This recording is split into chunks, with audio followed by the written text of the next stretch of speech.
Okay, there's been some posts recently by Muslims quoting from the Gospel of John. Now, in posting these verses in the Gospel of John, they're trying to disprove the deity of Christ and trying to turn Jesus just into a mere Rasul, a mere prophet, and just say that, just deny his deity and, of course, denying his sonship.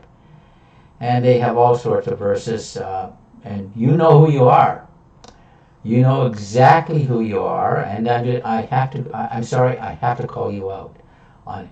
You're either ignorant and totally oblivious to what the Gospel of John teaches, or you are dishonest. There's no third option. And in either case, you have absolutely no business quoting anything from the Gospel of John unless you're willing to engage in a discussion of what the Gospel teaches and what was the purpose of John writing the Gospel. And you can know this by, first of all, let me give just a little bit further background. There was a post, one of these little memes up there with, with quotes from the Gospel of John, and each and every one, was out of its context. There was no attempt to address, for example, John 8:40, and anyways. I made some response to the individual who had posted this. No answer from him, but I did get an answer from another individual, and I simply asked him, well, why did John write his gospel? And again, he refused to answer the question. He went off on, did John write John, and what a lot of scholars actually tell you, what modern scholars say. Well, let me say historically that all the church fathers, that when they mention the Apostle John, said that he wrote the gospel. They name, they actually in their, I believe it's Irenaeus, and said that that Mark, was a protege of Peter, wrote Mark, and that Matthew was the first, and of course they mentioned Luke, and then they mentioned John, that John, at the urging of many friends, wrote the Gospel of John. But he wanted to ignore that. He just wanted to go on with it, and so we have the historical evidence that John wrote John. But that's not the purpose of this video. It would be maybe a great topic to look at. Can we trust the Gospels and who actually wrote them? And the Gospels, by the way, are, they did have titles saying that, who exactly wrote them when you look at the earliest manuscripts. However, we want to basically just look briefly at one verse, and then we'll just jump very briefly to the prologue. In John chapter 20, verse 31, John tells you why he wrote his gospel. And he says, and this is a great verse to memorize for all you apologists who go to Muslims. When you run into these Muslims who say that, somehow, that, John doesn't teach the sonship of Christ, that Jesus Christ was the Son of God. John 20, verse 31.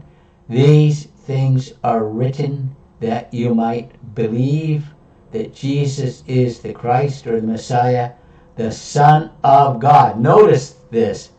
John's purpose in writing was that you might believe that Jesus is the Christ, the Son of God, and by believing you might have life in his name. That is the purpose of the gospel.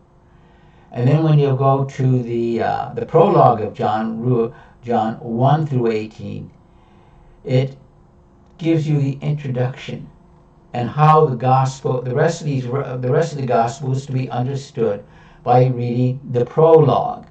In the beginning was the Word was with God, and the Word was God. Verse 14, and the Word became flesh and dwelt among us. And so we see that John believed, John taught in his gospel that the Word became flesh. The Word entered his own creation. And that in verse 18 we see that and also in verse 14, that the Word is the only begotten, the monogenes, the one, the only, the unique Son of God. John 3:16, just verse, for God so loved the world that all those who are believing in Him should not perish, but have everlasting life. And so when you read these verses, I mean, my Muslim friend, you may say John was wrong. You may even try to argue like this other individual tried to argue that John didn't write John. But any honest, legitimate reading of the Gospel of John, and you have to conclusion that John's purpose was to declare that Jesus is the Christ, that Jesus is God come in the flesh. I don't know how you can come to any other conclusion from reading that. Now, if you want to challenge me on that, go to it. I'm more than willing to have a dialogue. You can do it almost any way you want. Would prefer some type of video chat of some sort if you want to do it on Facebook, or you have another platform where we can actually debate. Did John believe that Jesus Christ was the Son of God?